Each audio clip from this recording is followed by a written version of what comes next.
Assalamualaikum semua, salam Ramadan. Aku tahu pada minggu-minggu sebelumnya aku dah bagi tahu yang podcast ini aku akan buat dalam bahasa Melayu. But today is a very special episode because my guest speaks English. So I'm going to do this podcast in Malay.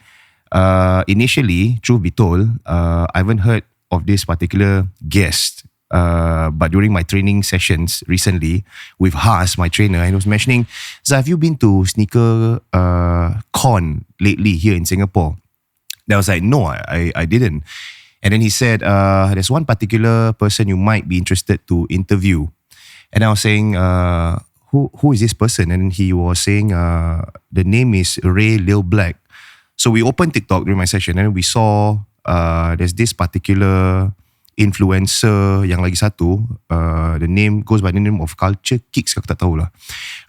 And I saw Ray Lil Black wanted to sell her shoes from her ex for therapy. So we went into a deep rabbit hole of who she actually was. And I found out here in Singapore, she has a substantial amount of following. So to cut the chase, for those of you who don't know who she is, she used to be in the adult film industry a few years back. And there was this transition where she accepted Islam. It was very interesting. And if you follow the chronology of things, she started donning the headscarf, and of course during Ramadan she produced Ramadan content, and I thought it's a very interesting deep dive that we can have with her, especially for those of you who are looking to reignite your faith in the religion. Now, a lot of times we come with a lot of different backlogs, skeletons in our closet, me included. You've heard about me here in Singapore, the kind of things I've done. And at times when we want to move forward in our religion, we are always held back by our past, and especially with people around us who want to remind us of our path. So I thought Ray Lil Black is a prime example of how moving forward is something that she can do, and it's something that we can be inspired of. And in the spirit of Ramadan, I asked Rachel to reach out to Ray Lil Black, and she has agreed to do this interview. And here we are streaming live with Ray Lil Black. Assalamualaikum, Ray. How are you? Waalaikumsalam. I'm good and thirsty. Same. We're going to have quite some time to speak, and I'm thirsty as well. How's your Ramadan? Is this your first Ramadan, Ray? First Ramadan in my life. It's day 4, first Ramadan. My goodness. Tell me what's going through your head right now. How is this Ramadan treating you, and how are you feeling? Actually, so many people ask me like, oh, this is your first Ramadan. How do you feel? Especially on the first day. And then honestly, on the first day, I didn't feel any hardship, any struggle. I didn't feel anything. Like, it was so easy. I just hit the Maghrib time and then I was like, oh, that was it. Oh, it finished already. And then I cried even because I felt like, like I had a lot of help. Yeah, from Allah. That's fantastic. And I think for those of you who have followed your threads, at times you do ask for certain advice from your followers about how to navigate through Ramadan. I think recently you asked your followers about the smell coming from your mouth and all that. Tell me more about that. Because the first day was done like so easily. The second day, I was thinking to meet my friend, and I was like, you know what? I feel like, I feel like my mouth could smell because it's getting dry. And then, when you're hungry, people smell. Of course, it's natural thing. And such small things should not be so concerned during Ramadan time, but still, as a manner to be hygienic, I was like, okay, you know what?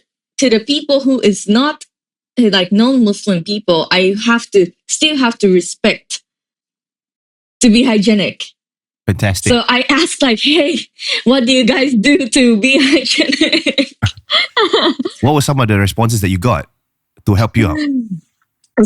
And so people are like, okay, you know what? You can brush your teeth or you can wash your mouth. You can, do the mouthwash unless you don't swallow it. But so I bought the mouthwash, like new one, and then I wash my mouth. how do you swallow this mouthwash? I cannot even. So it was not a problem. I like, okay, I wash my mouth. That's it. Yeah, I think And then, every udu, I wash my mouth, but more intense. it's amazing how much information you have shared for your first few days of Ramadan. It seems that you are very well prepared for this. Like in terms of information about the religion and in preparation for Ramadan itself, where are you getting your sources? Is it purely online, or do you have a group of people who guide you, like a group of friends of sorts? For the Ramadan, Yeah. well,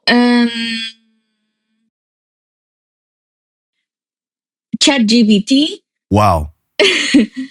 And then also I have one Muslim friend who is in Bangkok. So I asked him like, hey, I want to be well prepared because I don't want to fail the fast. So what time do you actually like, do you normally work out? What kind of workout I should prepare? Or like what kind of food I have to eat, or what kind of food I have to prepare, avoid, so that I can do this whole month smoothly. Subhanallah, that's actually fantastic that you have someone to kind of like cross-reference, and asking ChatGPT is a reality of us Muslims, me as well. There's a lot of things that I ask ChatGPT all of the time, and it has given answers that I have opened my eyes. And in fact, there were years where I went through my life as a Muslim not knowing certain answers, and ChatGPT has given me the kind of answers that I was looking for.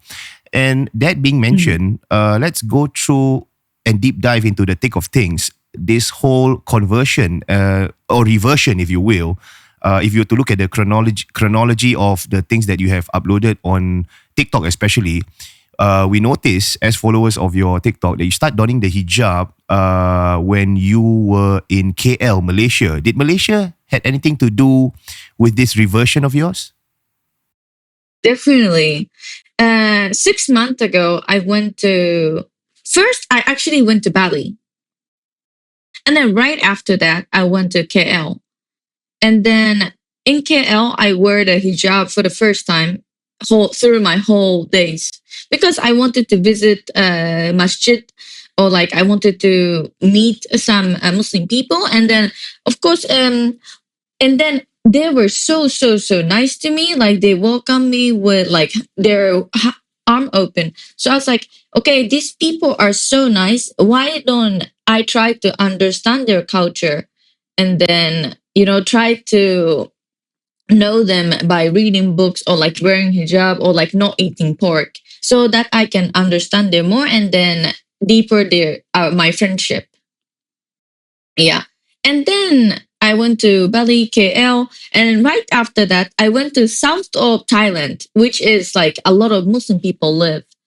And then I met like another good friend of mine, and then I felt like, oh, this is keep happening. So this has to be something, everything. I believe that everything happens for a reason, but this was keep happening. So I was like, okay, I think like something is telling me to study and learn a little bit more deeper.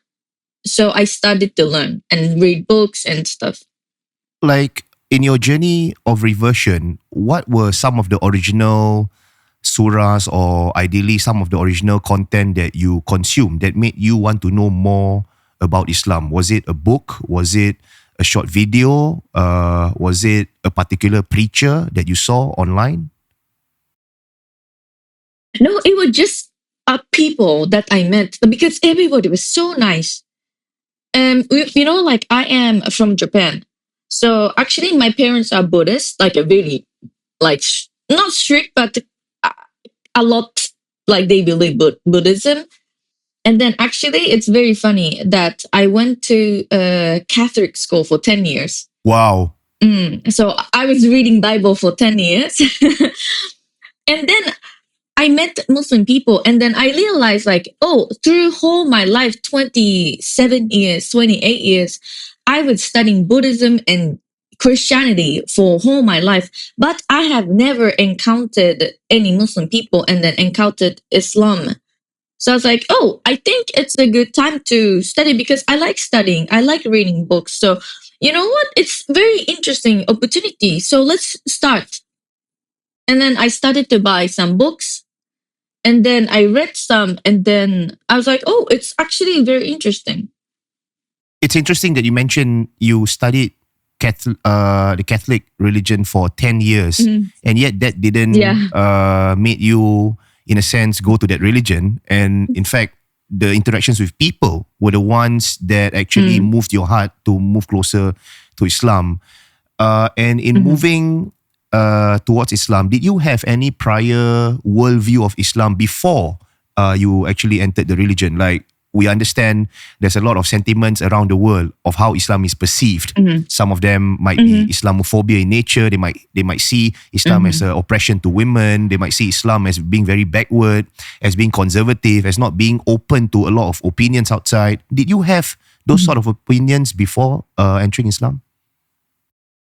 Actually, not. I am from the adult industry, and then we get judged a lot. So I always try to be open, like have an open heart, and then try not to judge. Because even before I practice Islam, I believe that I am nobody to judge because I'm a sinner. I do bad things with or without intention.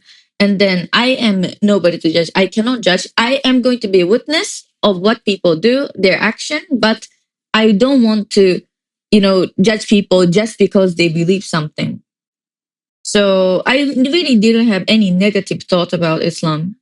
That's amazing. The words are coming out of my mouth, making my hair stand, because like at the end of the day, you submit to the understanding that you will be judged by our Creator and not by people around you. That's amazing faith that you're actually sharing, and something for us to learn as well. And entering into Islam, being non-judgmental, and then when you actually, the issue with certain reverts entering into Islam, the issue is that they get judged by Muslims themselves. Because, of course, when we talk about Muslims, they are people. When we talk about religion or Islam, it's the actual faith. And sometimes in your interaction with people, you might have a misrepresentation of the faith. In your interactions with Muslims, did you kind of like took a step back and like, okay, it seems that the space is not really what I thought it was. Okay, these are people I want to stay away from. These are people I want to be near with. What is your sensing like? So, of course, first I, tried the hijab. Or first when I started to study, not everyone was welcome. And then, which I do understand, because even before that, I was being judged anyway. So I was like, okay, I understand all the people have opinion, and then not everybody's perfect. So I was like, okay, it's hard a little bit because I'm trying to learn. I'm trying to be friend with everybody and to understand them. But okay, it's okay, because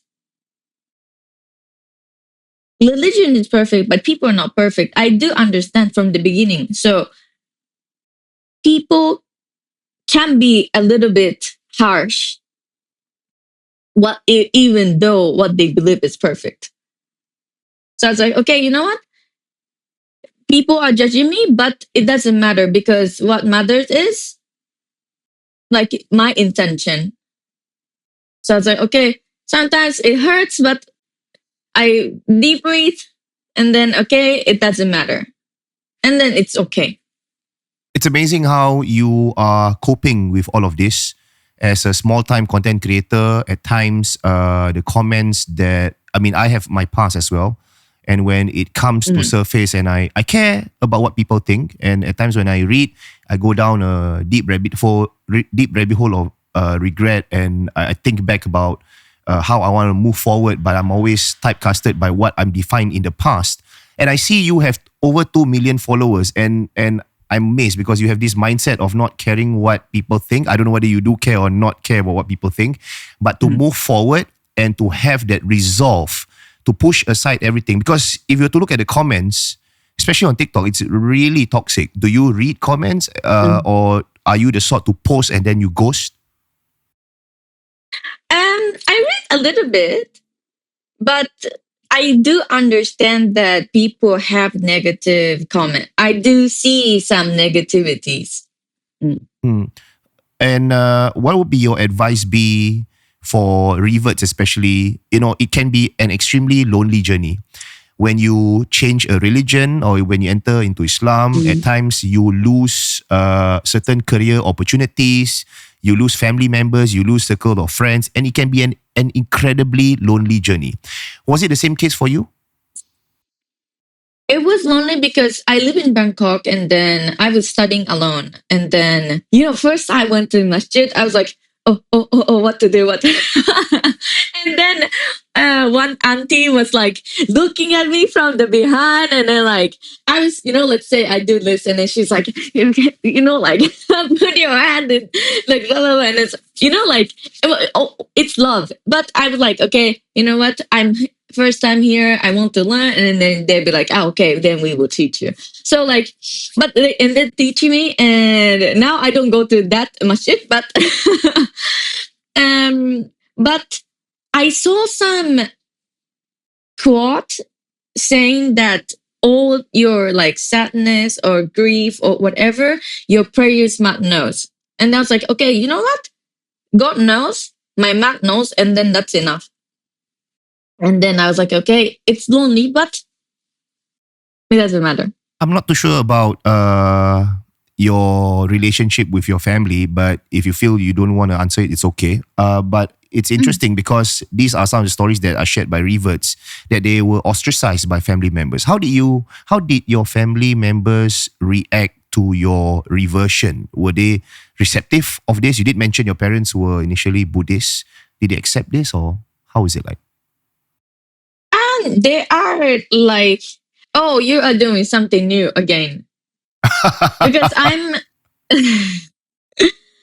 but they are not like against it. They're like, okay, if you want to believe something, and then if that makes you feel light, if your heart feels light by believing this, okay, whatever, do whatever. I see. And we don't understand, but if you feel right, okay. And these sort of conversations that you have with your parents, are they supportive of your newfound belief? Did they feel that you have, in a sense, became a better person than you were before? Or in their eyes, it's like, okay, this is just a phase that you're going through? And I think that they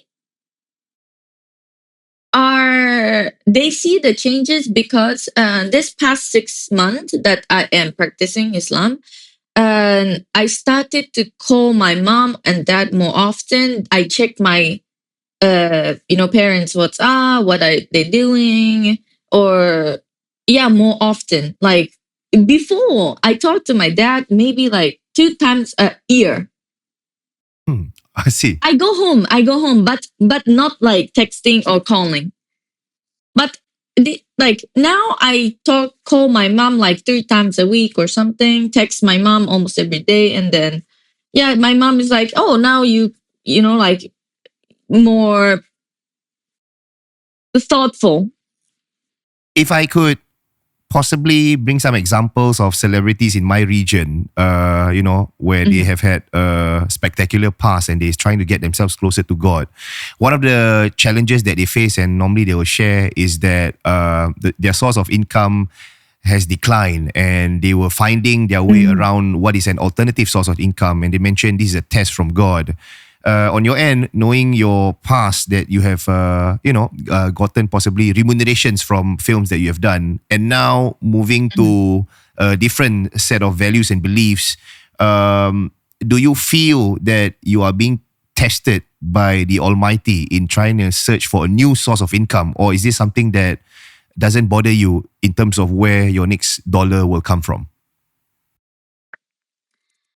So, I don't feel like it's a test because I have never been like a spender. I live very simple life before. I like reading books. I like going to the park. I like working out. before I started to pray Fajr, I was even waking up 6 o'clock anyway. Like now I wake up earlier, but I was waking up early, do workout, go to the park, eat something simple. Sometimes go with my friend, but I don't drink. I wasn't drinking much anyway. So for me, it's like even of course now I'm a jobless. Okay. but but but still I can manage it, like, because I'm not spending a lot, so income is less, but it doesn't matter so much. And of course, we're here to also address certain criticisms by online. I sometimes when I read comments, I don't know what to believe, and I believe asking you right now would be the best form of accountability of what's happening. Some of the criticism that has been uploaded, and I've seen several comments, are saying that, oh, you're still producing films, and I think there were other commenters mentioning that these were in the past and you do not own these films and they have all rights to publish it as and when they like. Is this true? Yes, and that is very correct. I still have some like company, like it's like they, of course, it depends on the actresses, but for me, my term was like, it's a daily basis, like daily base. So one day, how much you pay? What is a rate by day? So once I'm done, they have the rights to publish whenever. Even some videos from 2 years, it's not published yet. Right. Because I haven't worked so much actually. Like past few years, I was doing like 3 per year or something. So they're like, oh, this girl is not working a lot. Let's just keep it until like, we can earn from this girl. So some videos still not published yet from years ago, half a year ago, years ago. See, Not so many left, but still. So people might think that I'm still active, but it's from the past, which is okay. People can think whatever because it looks like it. yeah. Does that get to you? Like, in a sense, does it bring you mental fatigue, especially when you go out and in the sense, you go to sneaker con and that people come and talk to you? What are your interactions like with people who have met you? Are they overwhelmingly positive? Or are they also reminiscent of people trying to remind you of, hey, I watch your videos kind of thing? How are your interactions with people? Quite curious. Of course, a lot of people like, hey, I love your videos. I see. But actually in Asia, I actually do like so many different things. I do like YouTube channel. I was streaming video games. And then I did I did TEDx talk, and I do TikTok live also, and then I did some movies and stuff. So people know me from everywhere, and then not everybody is remind me of my past. And this sneaker con, I was very moved, because a lot of Muslim brothers and sisters came to me with a lot of gifts. Like I got like dates, some book for Ramadan, like, some tips for Ramadan, or, even some people brought me some prayers mat from Mecca. I was like, I cried a little bit because people are so supportive and they don't judge. They're like, okay, some people judge, but we are here for you. Is there any interaction that was extremely profound that if you were to look back into your journey of reversion into Islam, they can go back and think, yeah, that's the moment actually I remember that's made me think about why this is the right path to go to? One day, like I have been struggling a little bit for past few years, or like maybe 5 years or something, with a lot of life, because I was actually not. My career is like 7 years, but 4 years, past 4 years, 5 years, I was not really like into it, because I was like, I don't feel fashion, but what do I do? What should I do? I don't know what to do, and then I was like so lost. And then in Thailand, it's Buddhist, but I didn't feel I didn't feel any connection with Thai Buddhism. And then I was like, okay, you know what? Now I'm learning Islam. And then now I learned how to pray. I watched YouTube so many times and that's like, okay, you know what? I go to masjid and then try to pray for the first time. And then I was like, I went to masjid. It was messed up. Now that I think of it, because I went to Maghrib prayer. I only did 2 rakat. Well, it's okay. Yeah. But it's okay because I didn't understand fully, but I did it anyway because I wanted to. I was seeking help from something big, some powerful, and then I did it, and I was like, I felt so light. And then, okay, you know what? I think tomorrow I can be better person. I do think that I feel light tomorrow, and then tomorrow. The day after, like tomorrow, and then I feel like, oh, okay. I feel like my worry is less. Mm-hmm. If I keep praying, I feel like I am going to be better and better. And then from this first Maghrib prayer, I started to pray daily.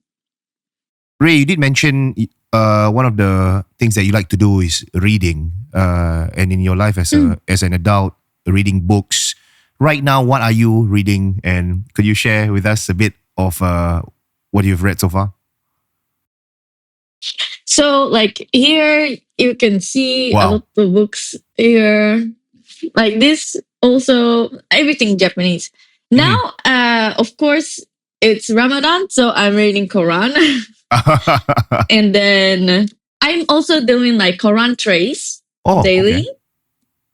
Yeah. Nice. Because I would like to just, like there's so much time. Mm-hmm. So I just, like to be quiet and then have a peaceful moment. And then there are a lot of like book about Islam. Is there a favorite book that you might want to show our listeners? Your favorite book about Islam?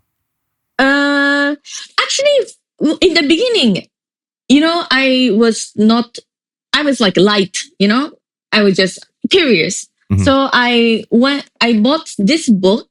What is that? And it's about lady traveling Muslim countries alone. Mm-hmm. And then her experiences in Muslim country, like traveling Muslim country alone. And then I was like, oh, okay, I just came back from KL. Mm-hmm. And then let's read it. And I was like, oh, very interesting. And then it made me want to travel. Nice. It's thank you for showing us your Quranic tracing. I think that's a fantastic hobby that you are actually picking up. Is there a particular surah that you are reading and you like, your favorite surah from the Quran? I have it, but it's in my phone here. I see. Do you remember I actually, yes. Let me see. It's 2570, which is, I still don't remember so much. 25 and 70. So,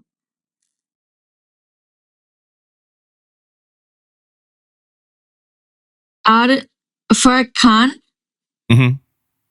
I don't know. I still haven't learned Arabic yet. But do you like when you read these surahs? Do you take some time to understand the meaning behind it, or you just like how it sounds? Yes. This one, unless he repents, believes, and work righteous deeds, for Allah will change the evil of such persons into good, and Allah is of forgiving, most merciful. Amazing. Because I feel like it's matching the right time that I read, and then if you want to change, he will help. Ray, what is the future like for you? Are you making any plans to possibly, do more content creation? Is this something that you are going to be doing and possibly monetize in the future? Or are you taking some time right now to just concentrate on your spiritual journey and not concentrate on your newfound career per se? I don't actually, I was not really trying to make content, to be honest. On TikTok even. Because people were asking me like, hey, please, show me what you eat Right. for like iftar, or like, hey, can we see what you eat when you break your fast or something? Then I was like, okay, I don't mind showing, or like, hey, I'm here. Like, let's say I'm traveling, and then, hey, I went to Pakistan like last year, and I was like, hey, I'm in Pakistan. It was very amazing, because when I went to Pakistan alone. And then when I told my friends that I'm going to Pakistan from next week, and they're like, "What? Yeah. You're going there alone?" Like, oh, but from my experience, it was amazing. The people who I met there, they were the kindest people I've ever met. And then I was like, I didn't really do for content, but I just wanted to share that, hey, like, it's just a normal place. Like, why do you have such a closed mind opinion about one country? And then I just post like occasionally where I travel or like what I do, but it's not really content for me. But I just update my life, and then I would like to keep doing it, not as a content, but just showing how my journey is going through, and then how I am learning. And yeah, I'm not focusing on making content, but I would like to just keep people updated how I'm going. It's really heartwarming to know that you're a lover of books and you like to travel. And of course, these past few posts that you mentioned, traveling to Islamic countries, especially dispelling possible opinions about certain countries, especially like Pakistan. In the future, what are some of the countries that you'd like to go to? And are these countries Islamic in nature?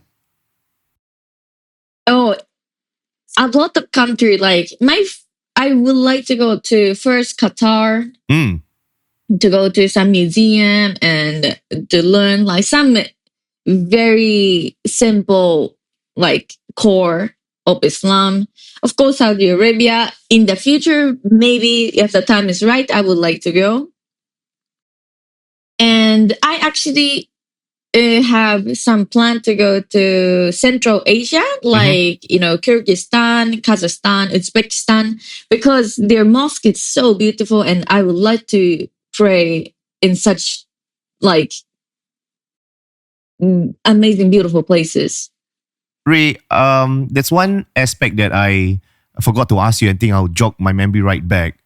We have touched upon how your parents reacted to your reversion, and yourself. In fact, it has been an incredible journey of self-reflection and self-affirmation.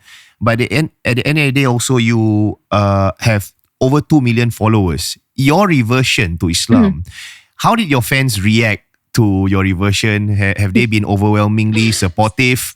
Are they disappointed over this? Did you lose followers over your reversion? I lost a lot of followers. And then I got a lot of mean comments. Right. But a lot of people are also supportive, even some non-Muslim followers. They're like, hey, I'm not religious, but I do think that you are smiling more. I do feel like you have more peace right now. So I'm not religious, but I love looking at you finding peace by believing something. So for me, if somebody support me that way, even they're not Muslim, I'm happy. I think it's amazing you entering this space where you are very wholesome in your approach of promoting Islam, very positive. And I see a rise of Muslim content creators around the world. There were several in Kazakhstan, and I think of recent there are several Chinese-based Muslim content creators going around the world, tasting food, showcasing mosques, and now you're entering the space as well. I think it's a very good move for the Islamic world, especially how people are consuming and understanding the religion, bringing positive vibes. Do you feel moving forward, your contribution into this space of promoting Islam will be valuable for people who want to consume your content? It's not my problem. It's not my business what they think. But I just want to show people that I am in a peaceful place. Right. And then if they take it like, hey, maybe we want to study Islam, that would be very nice because they might have a chance to gain some peace, like get some peace in them too. If I can help like this, I'm very happy. But also, I'm just happy to show that I'm in a peaceful place because I have been struggling a lot and then people have seen it too. So, Ray, what is your advice to people with a voice online and they like to explore Islam a bit more, and they are kind of 50-50 in this? What would be your advice to them? The first few steps to understanding Islam. Visit Muslim countries and talk to people. Go to masjid and then just look at it and then feel how you feel.